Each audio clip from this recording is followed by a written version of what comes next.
the days of a recruiter having to really remember or jot down different iterations, skills, synonyms, acronyms are gone. We are constantly learning based off of the resumes that we're parsing. Don't conduct your analysis in isolation because data is so incredibly powerful. Not defending just the tribe, but defending the organization. Those creative people that you really want to keep empowered, keep excited, keep motivated, keep thinking. A good experience pays dividends down the line.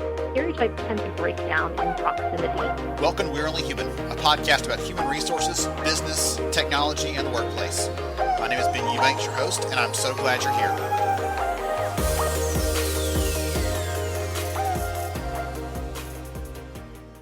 Hey everyone, this is Ben, and I'm so glad to have you here with us today. I am really excited about this conversation you're about to hear. So, back in December, I had the opportunity, the privilege, the joy of heading down to Jacksonville, Florida, of all places, for the HR Tech Connect Summit.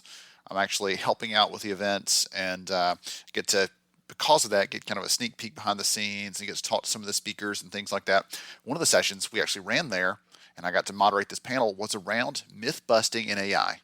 And you know me, one of the things that I care about is AI, not for its own sake. I'm not the AI guy for fun.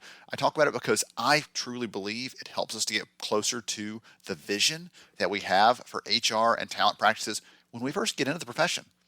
When we step into this, we think about the things, the impacts we can have, and all too often we get dragged down by some of the other stuff we just have to get done day to day. So in this conversation, I'm going to talk to Terry Bustamante from DaXtra about how some of the AI tools can help us when it comes to recruiting, how they can help us to minimize bias or reduce that in some cases, how they can help us to cast a bigger net for candidates, how they can help us to take our hands off of things we shouldn't be doing so we can focus on creating better conversations with the candidates we do want to seek out. This session at the conference, by the way, was the only one at the entire event. I somehow talked them into letting me live stream it, which created some fun challenges, but also created some fun opportunities for us to really be able to reach an audience outside the room with these key messages and stories. So that was a ton of fun again. So this session you're going to hear, though, Terry and I are going to go through some of the things that happened there, and I'm trying to break down some of the myths that are out there because I want each and every one of you listening and everyone out there who's not yet listening but will be, I'm very hopeful and optimistic, as you can tell. I want everyone that hasn't heard this message yet to hear that there are things to be careful of. There are things to be watchful for. We should not completely abandon all reasonable decision making. But at the same time, there are opportunities to use these things to help us get better, to improve our outcomes, things like that. So you're going to hear this episode. We have 2 other episodes in this series that will be coming with some interviews with practitioners, things like that, to really make this stand out and to give you some good insight into why I care about this, not just because I wrote a book and because the publisher wants me to sell a ton, whatever. What I care about is making work better for every employee, for every candidate, and for every single HR and recruiting leader that are serving them as well. So if you're in one of these professions that we talk about all the time here, that we cover here on the show, you should enjoy this episode and keep your eyes peeled, keep your ears open, whatever the right metaphor is here for a podcast listener, because we'll have 2 other episodes coming in this series in the coming month or 2 to dive deeper into this. So thank you for being with us. I hope you enjoyed the episode. Hey, everybody, welcome back. So glad to have you here with us for this myth-busting session. So we've been diving into these conversations about how some of the things that we hear in the news about AI and machine learning, all those things, maybe a little bit overblown, overhyped, right? And so these sessions are allowing us to dive into some of the specific purposes and applications for us as HR leaders, as talent leaders, as recruiters. They allow us to use these, it allows us to use the things that make us special, make us human, in combination with the tools, technology to create the best results, right? To find the right candidates, to convert people and make them want to come work for us, all the kind of fun things. So we've had different discussions today. This one's going to focus on hiring, right? Which is a challenge that every single one of us probably sit up a little straighter, probably listen a little more closely because all of us are dealing with this right now. So I have here with me Terry from DaXtra. We're going to dive into this conversation, and I'm so excited to have you here with me, Terry. Welcome. Thank you. Thank you. How's everybody doing? My name is Terry Bustamante. I've been in the industry about 20 years now. Started off in the recruitment industry, working for a global headhunting firm, and then spent the last about 10, 12 years really consulting with staffing and recruiting firms, HR, technology departments to help them really automate their digital advertising and recruitment processes. So pleasure to be with everybody. Awesome. Myself, Ben. Thank you. Absolutely. I always have a fun conversation with you because you've been in the space, you've done all these sort of things you're talking about here. And it gives you a different perspective than someone who's just sat there as a recruiter. They don't see all the other things, all the other pieces of this. So just to kick us off, I'd love for you to talk about this through the lens of what everybody thinks of probably when they think of AI in hiring, because we hear about bias all the time. Yeah. And there are things that we can do with machine learning, with algorithms that don't inject bias in the process. I'd love for you to help us understand some of those kinds of things, if you don't mind. Yeah. Because I think that's a great place for us to start, just to say, hey, that's a myth and let's bust it right now. Yeah, it truly is actually. And I think that what we're seeing is when you're looking at bias in a resume, it's going to be maybe the person's name, where they live. A hiring manager might be making a decision on how convenient or how far it is for them to commute to work, their previous companies, dates of employment, so you can determine somebody's age. And so what we're doing is you can actually anonymize this information as well, but we're moving more to what DaXtra does particularly is natural language processing. So it's understanding the context actually of job titles, skills in a resume so that you can actually do what is the trend now, and that's skills-based hiring, right? It's huge. It's the big conversation right now. So what we're allowing folks to do is to really look at the contents within the resume in context. So what are you looking for from a job title? What are you looking for from a different skill set to fill particular positions? And we can also anonymize this information that we're talking about, even if it's to mention some of the other things, but even if it's the universities or hobbies and interests, we're going as far as, are you a part of maybe a Latino leadership group? We can anonymize that so that the hiring manager or the recruiter can't make biased hiring decisions based on that until after they accept and qualify that person or accept them as a qualified candidate, right? Then it opens up the additional information and the contents, but at least it's tracked in the customer's applicant tracking system that this recruiter, this hiring manager made an actual decision based off of the person's actual skills and qualifications. I love that because, as you said, like there's 100 different things that could be in there that some of it could be intentional, some of it could be completely unintentional, right? Yeah. I don't intentionally disregard these candidates for this reason, but maybe it just happens. Bias is a part of how we work and how we live. Yeah. And so I love this perspective on it because it allows us to say, and every company out there would, if you ask them outright, that's for you out there listening right now. Yeah. If we said, hey, do you want to hire based on the skills, the qualifications, the capabilities that someone has? Is that the thing you're looking for? And every one of us would say, yes, definitely. Yeah. But when it comes down to it, we get skewed, we get pulled away, they went to that same school as me, and that's not with a negative intent, but it can have a negative impact on certain people. So I love that you're approaching it through that lens. Yeah. So talk about one of the things I think is interesting, because I've had a chance to see some of the stuff that you guys are doing, where maybe I'm new as a recruiter and for a technology company, and we're looking for engineers. I can do a search, but it can see other related skills that I don't know to search for. We talk about some of that because I think that's interesting, and another application that allows us to get more value out of something like this. Yeah, absolutely. Us, or DaXtra in particular, or I'd say any resume parsing company out there, we've been parsing over, DaXtra in particular, again, has been parsing over 100 million resumes a month. And we are constantly learning based off of the resumes that we're parsing. So the days of a recruiter having to really remember or jot down different iterations, skills, synonyms, acronyms are gone, right? We are automatically going to include the synonyms, acronyms of a job title, of a skill. And then we're an integrations company at heart. So we build out custom taxonomies. So we'll layer particular taxonomies on top of ours to build out proprietary algorithms or taxonomies for customers as well. So this is, again, it goes back to that skills-based recruiting, automating the resume parsing process when they come in to really normalize the different skills or job titles to whatever that company has registered in their CRM or ATS to automate that to where a recruiter maybe was doing that manual. And then we apply that on the search side as well, where we're matching candidates to jobs to candidates, et cetera. That's so awesome.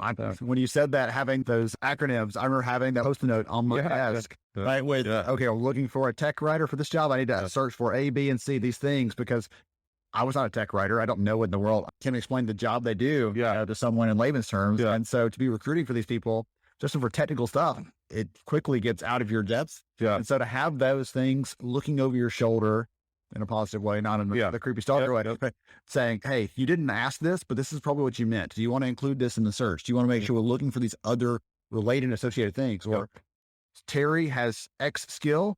People like Terry often have Y skill as well. And adding those things in so you get a better search might cast a net that's wider and capture more candidates than if you just search for that very limited and narrow scope at the beginning. We also, just to piggyback on that, we offer the automation of matching jobs to candidates or matching candidates to jobs for upward mobility within an organization, which is extremely important to companies today. The other thing is, maybe I found Ben's a great candidate. Hiring manager would like to hire more folks like Ben. We could build a search off of that. So matching candidates to candidates and building out those searches, not only to go and search across your internal repositories, which is extremely important, but also to help your recruiters out and to simultaneously and through automation to search over your external digital online sources that you're recruiting over as well. Talk about that internal search, right? Looking at your internal database, because I think the recruiters that I know that do it day in, day out, they understand the value of that. But if someone is in HR, and again, this was me, so I'm not pointing any fingers. If you're in HR and you wear the recruiting hat among all the other hats, you might not realize the value of, hey, by the way, you've already got these candidates.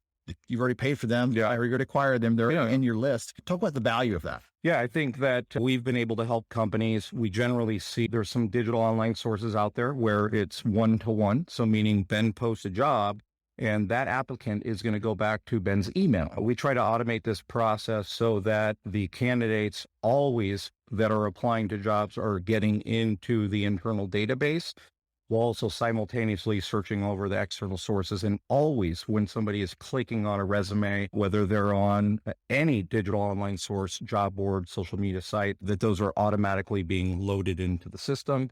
And then through that process, we've seen generally that about 10 to maybe 20% of companies' data is actually making it into the ATS. So flipping this workflow and creating really a holistic workflow with no leaks for your digital online advertising sources, we are populating the ATS, and we turn these numbers around to 90 to 95% of the candidates making it into the ATS. So they're immediately available to be matched against a requisition the next morning. And through this, we've also not only flipping it to where all this data is ending up in your local ATS or CRM, but also being able, again, to be able to match against that data when the candidates are coming in. We're loading them in through the job boards. Active candidates are applying to jobs, so they're matchable. They're there in the database. So what we're also seeing is an increase of about 20 to 30% of candidates actually being updated organically through this process, because people are continuously applying to jobs, maybe from even different websites or job boards where they have different CVs or resumes. So we're updating and enriching these profiles with this information in that process. Well, that reminds me, I can't remember if I told you this story before or not, but a couple of years ago, I had a chance. I was at this conference running some workshops, and one of the leaders, his problem he was trying to solve, it's you used the word leakage a minute ago, reminded me of this. They had a talent community that was disconnected from everything else. So people who applied there didn't go into their recruiting system. They didn't get attached to anything else. He said, I stopped and sat here and thought of the problem I wanted to solve. He said, I realized that we were 2,000 or 3,000 candidates every quarter are coming through that when we're doing our big university recruiting efforts. And then they stay in the system and never get hooked into our main candidate database where we track all of our stuff. And so he said, we're losing the chance to connect with them, to re-engage them over and over again. We're paying to acquire them once, and then we may pay to acquire them later on because we didn't keep them in our database. And so the leakage kind of reminded me of that, where we could do a better job of managing the data that we have there. And what I love about this is it's not just one more system to say, let's put all this stuff somewhere else. Let's get it back into the place where you already work and do your stuff day to day. So DaXtra, we're an integrations company. Our number one method is to integrate within your current ATS or CRM platform. And then it would be maybe through an FTP sync and then standalone. But again, our preferred is for you guys to take advantage of your current technologies We really want to enrich the data that you have within your current database. We think that's so important, and really keep it as clean as possible, right? Through sophisticated deduplication process, et cetera, but really drive hires from that local ATS, CRM, while also simultaneously giving recruiters what they want. That's the ability to search over these external digital online sources, but right from within one platform. So you wouldn't have to change who your ATS or CRM provider is to get automation built into your workflows. Gosh, like this is going into the really nerdy depth level. I'm enjoying it so much because every company I've talked to in the last couple of months, like recruiting is top of mind for them. It's a priority. And it's a double-edged sword, right? It's priority, but it's also now coming to the attention of other leaders outside of HR. They're saying this is becoming a business problem. This is costing us something because we can't put enough people in the seats that we need to put in there. This is goodness. I guess so. I'm getting all pumped up because me too. It's now a business problem. These companies are realizing it always has been, right, on some level, but now they're starting to realize those things. So, goodness gracious, piece of advice. What recommendation, what piece of advice, if you could talk to, if they were sitting here in front of us, and they're virtually sitting here in front of us right now, if you could talk to these leaders one-on-one, what piece of advice would you give them? What encouragement would you give them about how to recruit better right now? It could be something you've already said, double down on it, or something else we haven't talked about. Because there's a lot of them that would just take any shred you've got. Take it. That's it. You said it, double down. I think that there's intimidation that automation is going to take over our jobs. And no, we're really looking like at DaXtra. I always tell customers, prospects, we're looking to do 80, 90, 95% of the automation. And then there's generally a checkpoint there if your recruiters want to get in and manipulate a search based off the different synonyms, acronyms that we've given them. So I guess my piece of advice would be adopt now. If you're not adopting automation, you're behind.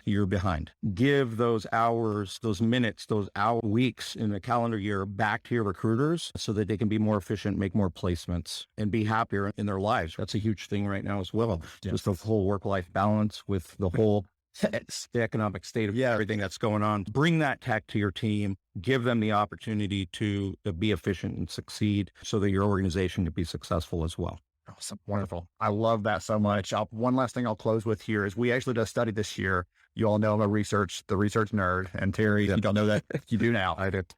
So one of the things we found in the research this year is we asked companies who've started using some sort of automation, some sort of machine learning, some sort of tools within their hiring processes. What are you doing with that extra time your recruiters have freed up? Right? Are you getting rid of all of them? We've replaced them with an algorithm. No, we actually found that companies were spending more time sourcing, more time engaging with candidates, more time building relationships with their hiring manager stakeholders. And so they're spending their time these other really high value activities that right now they can't quite get to because they're having to match people's skills against a job posting and all the other stuff that just drags us down and slows us down. So thank you so much for joining us, Terry. Thank you. Thank you for your insights, for your passion for the space. I'm absolutely about it. Love it. Appreciate you and DaXtra, what you're doing. Yeah. Thank you, Ben. All right. To everybody else out there, another myth busted. Thank you for joining us. Thank you so much for joining me on the show today. I'm honored to have you as a listener. If you enjoyed this episode, please take 10 seconds to rate it at iTunes, Stitcher, or wherever you listen to your podcast. Also, if you know a friend that could benefit from today's conversation, please pass it their way. After all, a rising tide lifts all ships. To see show notes, sponsor information, and our full show archives, visit onlyhumanshow.com.